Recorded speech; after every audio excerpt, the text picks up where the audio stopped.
All right, welcome. Welcome to the very first episode of the Truth Storm podcast. And the beginning of the renaming and rebranding of my YouTube channel as well. So this is going to be a process. The name of my YouTube channel is currently DeplorableBostonian. I am, as I said, going to be renaming the YouTube channel to Truth Storm. So, as I said, that's going to be a process, and I'll keep you guys posted on all that as I go. But like I said, pretty exciting. This is the Truth Storm podcast, and this is the very first episode. So, welcome, and I hope you guys enjoy the show. So we're going to start off today. We're going to talk about a couple different things today, but I'm going to start off with Tommy Robinson. Tommy Robinson was released from prison in the UK earlier this week. Last week, Tommy Robinson was released from a UK prison, and that was after being arrested, tried, convicted, sentenced, and sent away all in the span of just a few short hours. That happened in May of this year.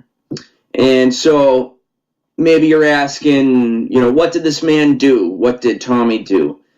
Surely he had to do something terrible. Theft? Grand larceny?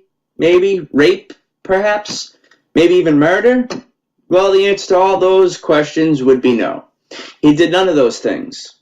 The actual answer is much more terrifying, much more alarming to anyone who values their freedom, to anyone who holds those freedoms and their rights near and dear to their heart. Earlier this year, Tommy Robinson was arrested and put in jail for trying to cover the trial of a Muslim grooming gang, or in other words, a Muslim rape gang. That's a gang of Muslim men who go around and kidnap young women, usually young girls. So they kidnap these young girls, they prepare them, usually they get them hooked on drugs, they threaten to kill them, they beat them, they rape them, they sell them to men for sex, and it's basically just a life of torture, sexual and physical abuse. So that's what Tommy Robinson was trying to do. He was trying to cover a trial of a Muslim rape gang. And really the trial was already over. The men had already been convicted, and what Tommy was actually attempting to cover was the sentencing portion of that trial. And for doing this, for being outside a public space, outside a court, on a public street corner, while speaking out loud and live streaming, he was arrested. I believe there was like 7 or 8 police officers there. He was loaded into a paddy wagon, taken before a judge, tried without any opportunity to retain a decent lawyer or come up with any kind of decent defense for himself. He was found guilty and sentenced to 13 months in prison, and then he was hurried away to that prison. And the whole series of events took less than, I believe, 6 hours. 6 hours from the time he was arrested to the time he was sentenced and hurried off to prison. So once he was sentenced, the judge then placed a gag order on the media, preventing anyone in the UK from reporting on what had happened to Tommy. And that's particularly strange because gag orders, which are a whole nother issue that I'll get into at some other time, because this was in the UK, but we do have them here in the United States, although it's not anything like they have in the UK. But gag orders are a whole nother issue that I'll talk about at some other time. Anyways, though, so it's particularly strange because gag orders are ordinarily put on cases that are high-profile cases. They put gag orders on the media to keep them from being to keep cases from being reported on, to quote unquote prevent the jury pool from being tainted. However, Tommy had already been tried, convicted, and sentenced in what was a mock trial in that kangaroo court. So there was no jury pool to taint, and therefore no need for the gag order. No, that judge wanted to bury Tommy, and he wanted to bury any story on what had happened. He wanted to prevent any reporting on what had happened to Tommy. He didn't want anybody to talk about it. He didn't want anyone to know what had happened to Tommy or where he had been sent. So, in order to prevent anyone from having any knowledge of what had happened, that is the reason that judge placed the gag order. And so we later found out from Tommy's cameraman and manager, Kalen Robertson. Kalen Robertson did an interview with Alex Jones from InfoWars, and we found out from Kalen Robertson that the judge who sent Tommy to prison was the same judge who was presiding over the rape gang trial, and that very same judge had looked Tommy in the eye in the courtroom and told Tommy that this is scary, that freedom of speech comes with consequences. Now those are 6 very frightening words indeed. Orwellian, authoritarian, totalitarian, pick an adjective, people, but either way, there's 6 words that you do not want to hear coming from anyone with any type of authority, and you don't want to hear them coming from anyone in the government, whether it be here in the U.S. or in the UK. You don't want to hear those words coming from anyone in the executive, legislative, or the judicial branch. And let's just be honest, it's not exactly outside the realm of possibility for this type of thing to happen here in the United States. We're already seeing similar things happen here. Not to the same extremes, but we're definitely seeing similar things happen here. And as a matter of fact, that's a great way to segue into the next topic that I wanted to cover, and the next part of the show, which is the censorship of Alex Jones from Infowars.com. The big tech purge of the biggest conservative, libertarian, pro-free speech, pro-Second Amendment, pro-Americana, pro-Trump radio and news host out there. And the mainstream media absolutely cannot stand. They cannot stand that Alex Jones and Infowars, with just a fraction of the crew and the money and the resources, can reach hundreds of thousands of more people than they can. Infowars has a larger following than CNN, than MSNBC, than ABC, CBS.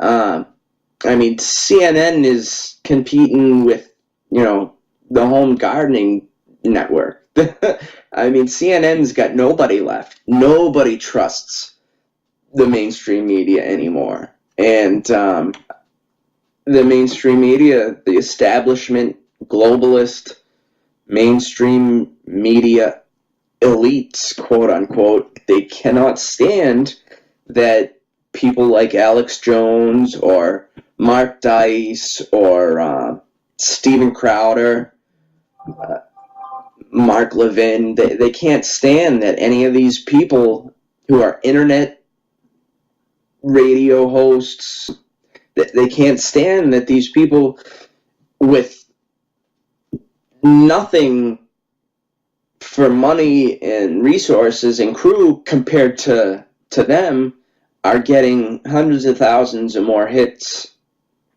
online than they are. And as I'm sure you probably heard by now, over the past few days, YouTube, Facebook, Apple have removed over 10 years worth of Alex Jones content.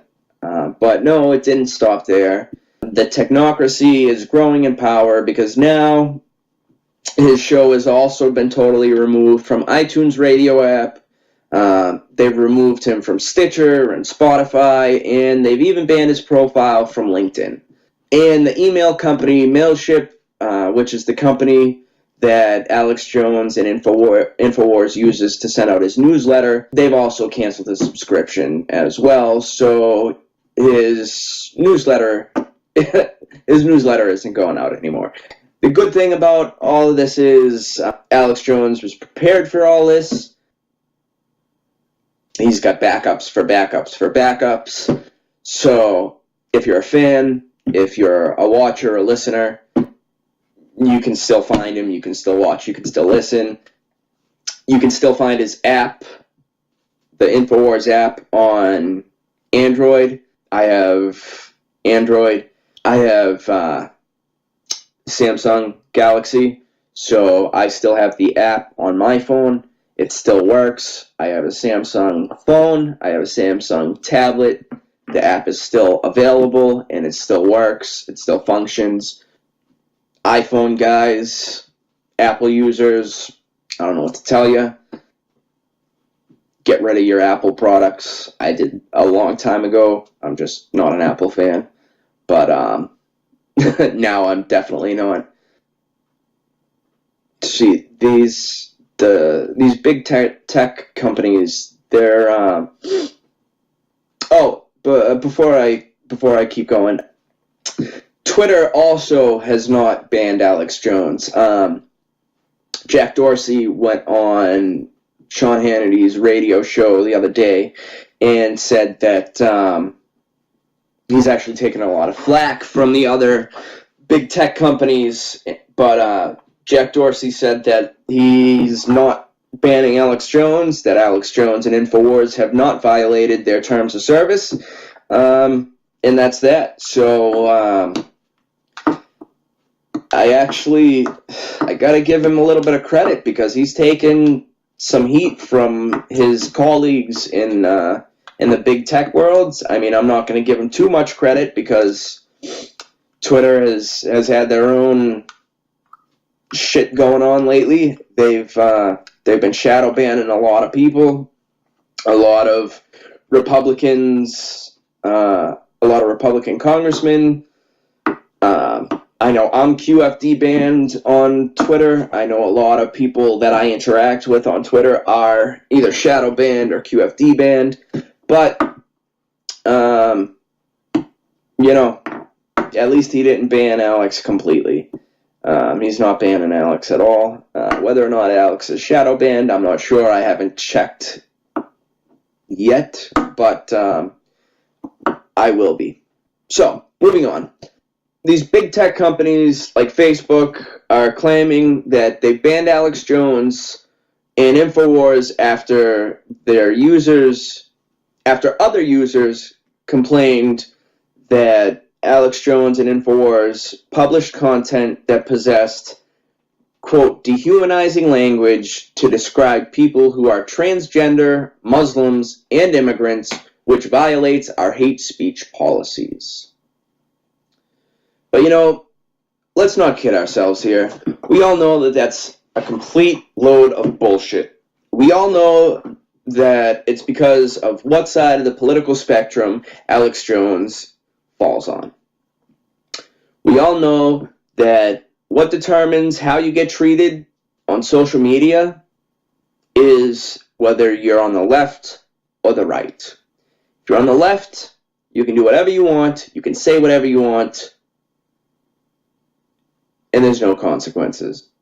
If you're on the right, you can pretty much not say anything without fear of being reported, having your account locked on you, having your account shut down, being forced to remove videos, having videos demonetized, and a whole host of other issues and punishments that you have to deal with because of your political opinions. And you know something? This isn't the first time that a conservative has been banned or censored on social media. You know, Tommy Robinson was banned from Twitter last year, as was Milo Yiannopoulos. But Tommy Robinson was also banned from Instagram just last week, right around the time he was getting out of prison. And he was banned for, quote, hateful conduct. But from what I've seen, his Instagram is back up for now anyway. Like I just said, Milo Yiannopoulos is still banned from Twitter for racism and homophobia, which is ironic because Milo Yiannopoulos is a gay guy who likes black men. So, I don't know, figure that one out. Explain that to me. How a gay guy who likes black men is banned from Twitter for racism and homophobia. Not sure exactly how that works, but if somebody could explain that to me, that would be great. But YouTube has demonetized and limited channels, the channels of Mark Dice, Dennis Prager, Ben Shapiro, Dave Rubin. Diamond and Silk were banned from Facebook a few months ago and went in front of Congress to testify about it. And that set off a series of congressional hearings on Facebook and about their censorship practices and their discrimination against conservatives. And it's just been just a whole shit show when it comes to tech companies and their treatment of those of us on the right. And just recently, Facebook took down a GOP candidate's ads for supposedly being offensive. Twitter was caught shadow banning conservative Republican Congressman Jim Jordan, Matt Gaetz, Devin Nunes, Mark Meadow, and the RNC chairwoman Ronna McDaniel. So now the argument that Facebook, YouTube, Twitter, and the rest of these big tech companies are making, and the people defending them are making, is that, they're just private companies, and because they're a private company, they have the right to do whatever they want, and they can refuse service to whoever they want. And that's a good spin argument.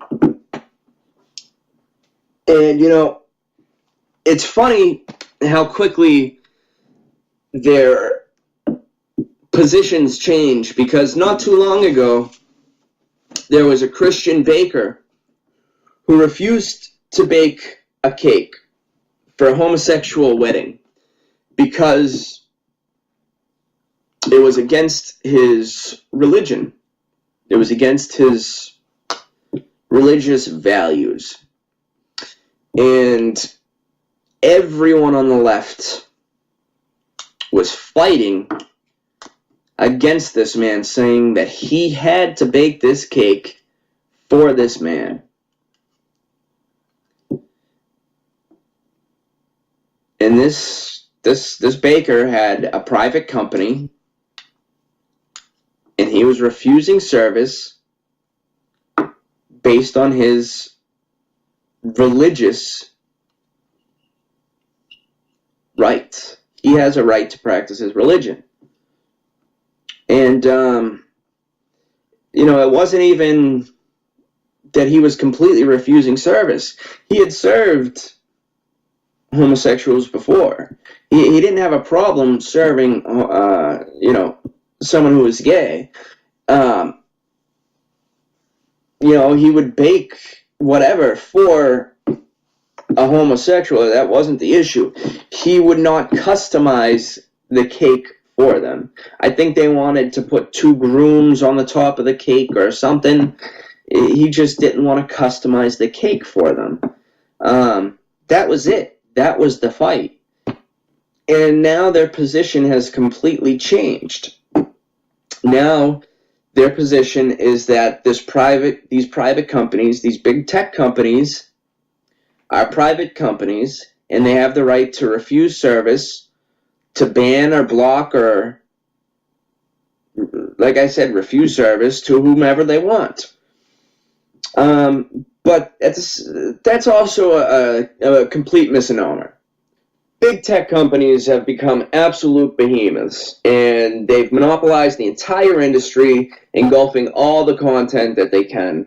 And now they're conspiring with the mainstream media organizations, with Hollywood, with establishment Democrats, and with Rhino Republicans.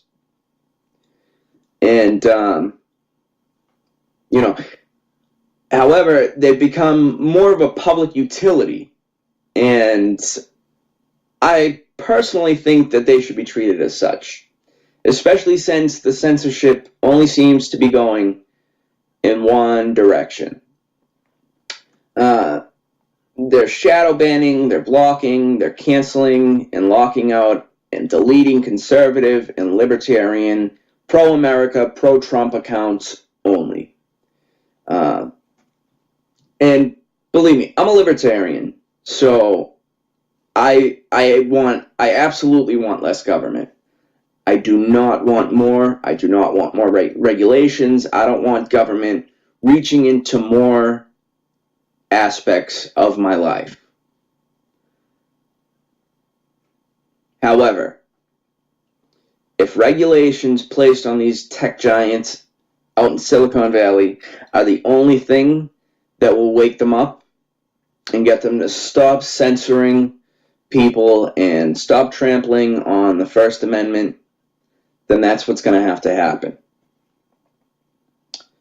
Because, see, this fight is not about Alex Jones. It's not about InfoWars. It's much bigger than that.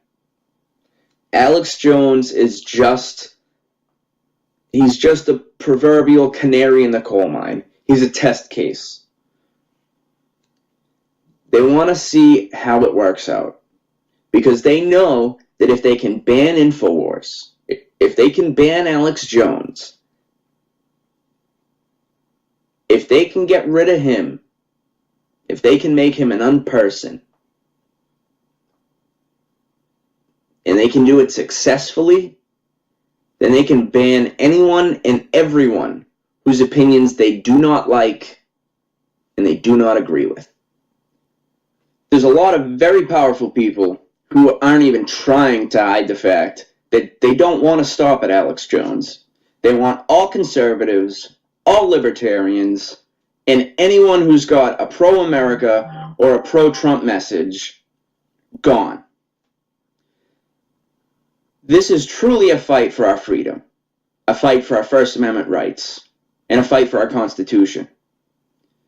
There's a leaked Democrat proposal that reveals a detailed plan to take complete control of the internet and purge information or opinions that they either don't like or don't agree with. And they would also require social media users to be tracked and labeled according to how reasonable their content is deemed to be. Democrat Senator from Kentucky, Chris Murphy, showed the Democrats' hand on this one the other day when he tweeted, quote, "InfoWars is a tip of a giant iceberg of hate and lies. That site uses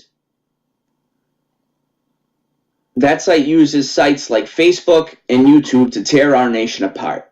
These companies must do more than take down one website. The survival of our democracy depends on it." What a load of crap. No, Senator. The First Amendment exists to protect everyone's freedom of speech, whether you like it or not, whether you agree with them or not. People often misattribute this quote to Voltaire, but it was actually Evelyn Beatrice Hall who wrote the words, "I disapprove of what you say, but I will defend to the death your right to say it." She wrote those words in her book, The Friends of Voltaire. People are forgetting the most valuable aspect of the First Amendment, in my opinion anyway, and that is the most important speech that we need to protect is unpopular speech, or speech that you disagree with. Popular speech and popular ideas, they really have no reason to be protected, because there's not much of a push to censor them or get rid of them. But it's the speech that you or I find disgusting. It's the speech that you or I find disheartening, the speech that we disagree with or that we wholeheartedly despise. That is the speech. That is exactly the speech that everyone should be fighting to protect. Because what are popular opinions and accepted expressions of speech today, they may become unpopular expressions of speech and unpopular opinions tomorrow. And then, because you didn't stand up and fight for free speech of others, even though you didn't agree with what they were saying, where will you stand? What position will you be in to argue for your own right to free speech tomorrow if you didn't stand up and fight for everyone's right to say what they think, to express their opinions and their values?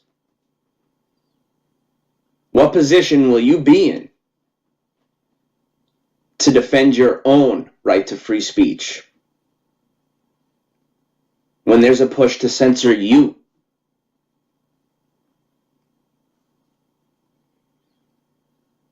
Me, I'll defend anyone's right to say anything, whatever they want. I don't care. Whether I disagree with you or not, whether I find what you're saying to be ignorant, uninformed, disgusting, it doesn't matter. There's only a few small exceptions to that rule for me. I will not support people inciting others to commit acts of violence against others. I will not. I won't defend somebody inciting people to riot or commit any type of other crime. None of which is protected under the First Amendment. I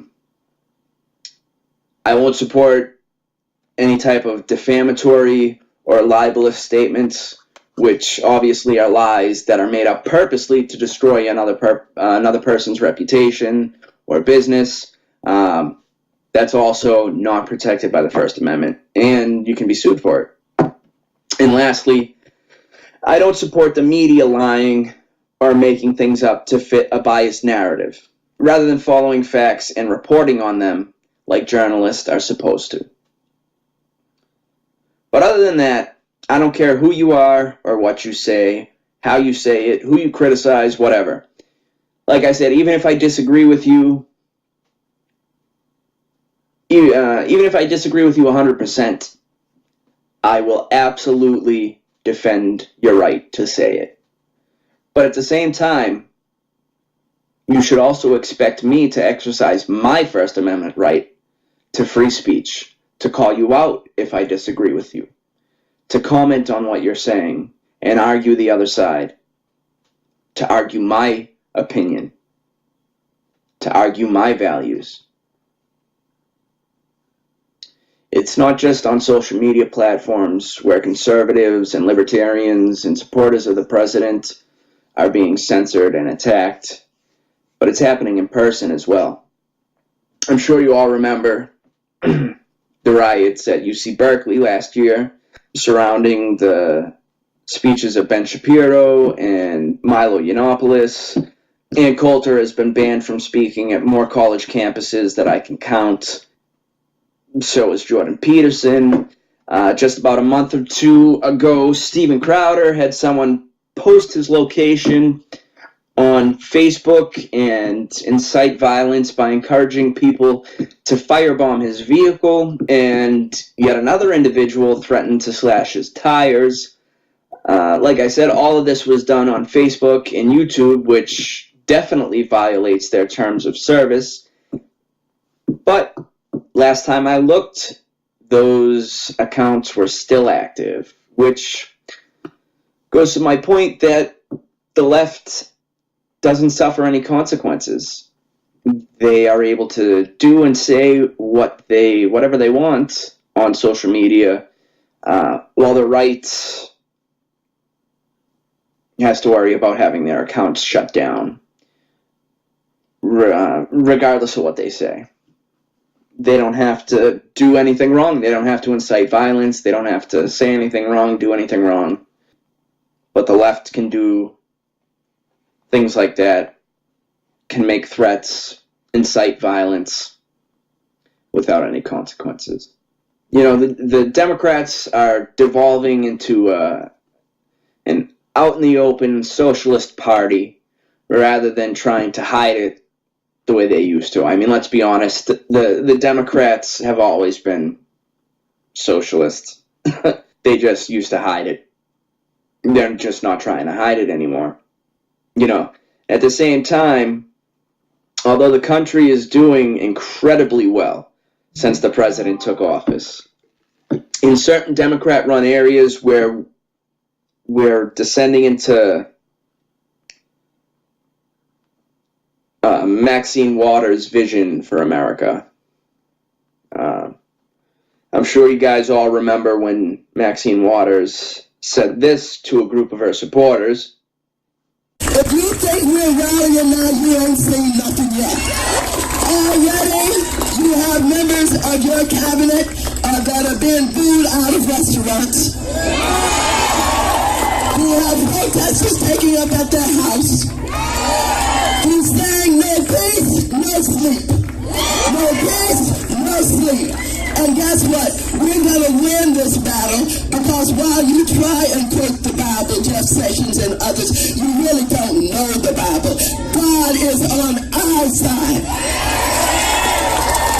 And so let's stay the course. Let's make sure we show up wherever we have to show up. And if you see anybody from that cabinet in a restaurant, in a department store, at a gasoline station, you get out and you create a crowd. And you push back on them. And you tell them they're not welcome anymore, anywhere. And I want to tell you, for these members of his cabinet who remain and try to defend him, they're not going to be able to go to a restaurant. They're not going to be able to stop at a gas station. They're not going to be able to shop at a department store. The people are going to turn on them. They're going to protest. They're going to absolutely harass them until they decide that they're going to tell the president, no, I can't hang with you. This is wrong. This is unconscionable. We can't keep doing this to children. So, the American people, I don't think this was in that clip, but the American people have put up with this president long enough. What more do we need to see? What more lies do we need to hear? Listen, Maxine Waters, Donald Trump is absolutely, without a doubt, the most transparent president in history.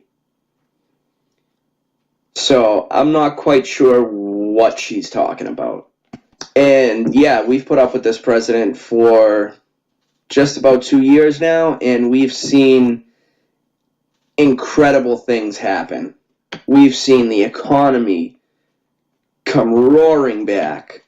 We have seen the lowest unemployment rate in years, the highest job participation rate in years, black unemployment rate, lowest in history, Hispanic unemployment rate, lowest in history, women's unemployment rate, lowest in like 63 years. It's the last quarter GDP hit 4.1. All the economists were saying we weren't going to go higher than 2% when Obama was in office. I mean, it's incredible the things that Trump has done. He's brought back thousands and thousands of new jobs. Companies are coming back and building new factories in the United States. He's epic tax cuts.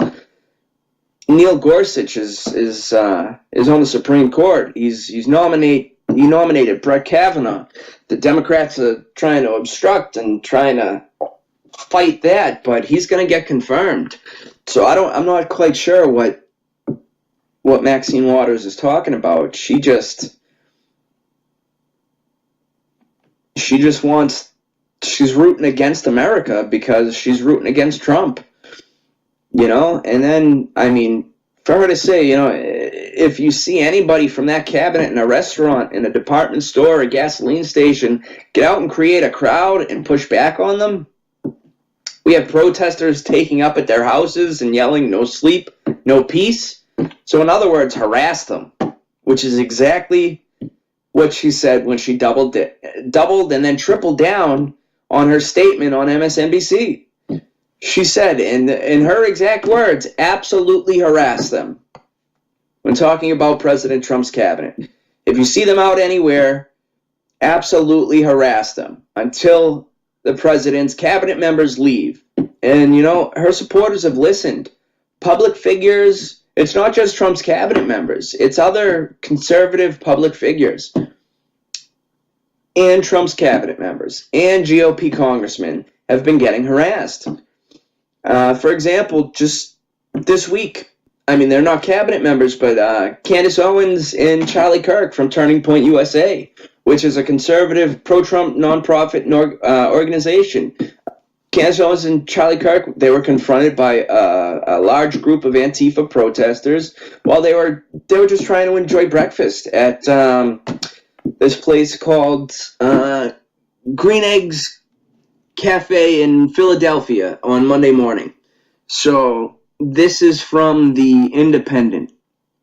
It says, the pair barely had time to peruse the menu before people, apparently demonstrators, started jeering at them from other tables. The cafe's manager, Malik Joe, told the Washington Post. They could see a large group of protesters approaching the restaurant, flanked by police.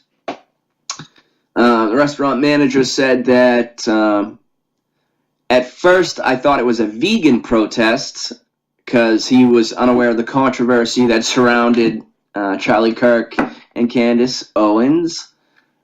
He said that the protesters were screaming at one guy sitting in the window, and I looked and he was laughing. That would have been Charlie Kirk.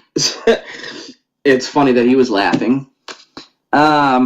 He said that they were screaming white supremacist and something about immigrants. He said that the protesters also flung food and objects. So Candace Owens pulled out her phone and she tweeted, including the moment when one of the demonstrators dumped a cup of something onto Charlie Kirk's head, which is assault. If you dump a cup of something onto somebody else, that is considered assault.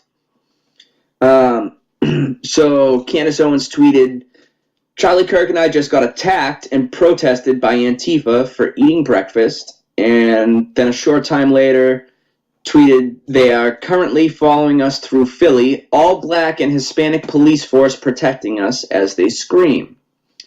And then Charlie Kirk said that the incident was a direct result of Maxine Waters' call for public harassment of Trump administration officials. He tweeted, we were peacefully eating breakfast this morning. Within 20 minutes, Antifa mobilized a protest, started screaming at us, attacked us, and threatened death against us. This is the face of the Democrats. Conservatives aren't safe. Rep Maxine Waters called for this. And this is just the latest we've seen in a growing trend of the animus, violence, assault, and harassment by those on the left. Like I said, we've seen more of this. It's a growing trend. Kirstjen Nielsen, Secretary of Homeland Security, she was out eating lunch, I believe, at a Mexican restaurant Protesters swarmed into the restaurant, yelling shame, as if they were a group of the faith militant from Game of Thrones. Sarah Huckabee Sanders was out to dinner with her family, her children, and in-laws. She was refused service at the Red Hen in Virginia. Sarah, her husband, and children left and went home, but her in-laws and the rest of the family decided to go across the street to another establishment. The owner of the Red Hen called other protesters and followed the family, not Sarah Huckabee Sanders or her husband or children, followed Sarah Huckabee Sanders' in-laws across the street to another establishment and started yelling outside, protesting outside. Sarah Huckabee Sanders is the first press secretary ever to need Secret Service protection. That says something. That tells you how severe how dire of a situation this is. How insane and unhinged the left has become. Stephen Miller, who's a political advisor to President Trump, was also yelled at a restaurant. They screamed fascist. He had to throw away some seafood, or I don't remember exactly what it was. It was some kind of seafood. It was 2 nights before Secretary Nielsen was accosted at the restaurant that she was at. And then protesters gathered outside of Stephen Miller's house and were yelling and protesting, screaming, "No peace, no sleep." Scott Pruitt, former EPA secretary who resigned because he was getting threats, he was yelled at in a restaurant by a woman who was clearly unhinged. This woman was screaming at Scott Pruitt while holding an infant child. Protesters showed up outside Senate Majority Leader Mitch McConnell's house and harassed him. And of course, we all know what happened with Steve Scalise, who was shot and nearly died in June of last year while practicing for a charity softball game in Alexandria, Virginia, with 24 other Republican congressmen. Not only was he shot, but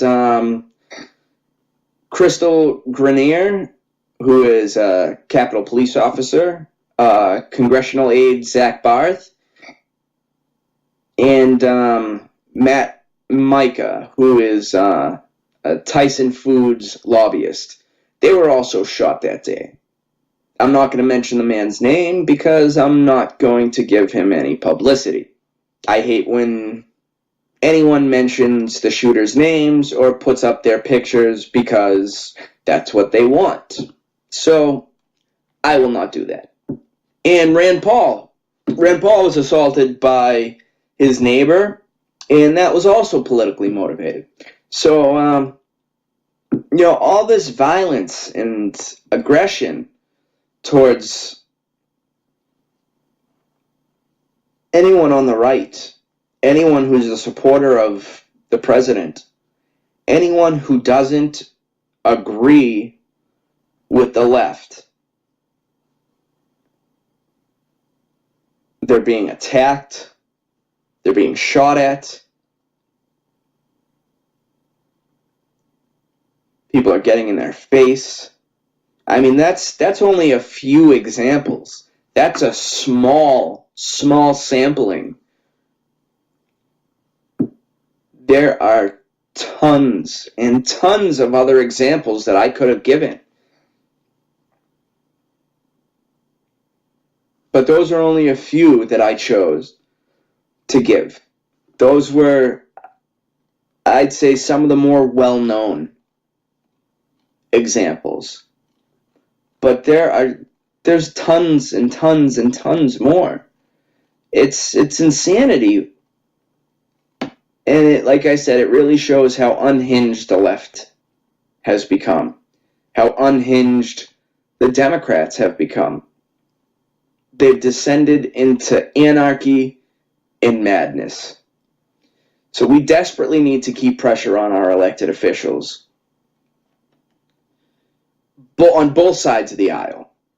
They need to stand up and tell everybody that this violence is unacceptable, especially the Democrats. Democratic leaders, Chuck Schumer, Nancy Pelosi, that they need to stand up and say, this is not okay. You can't assault somebody just because you don't agree with them. You don't agree with their political opinions. It's not acceptable.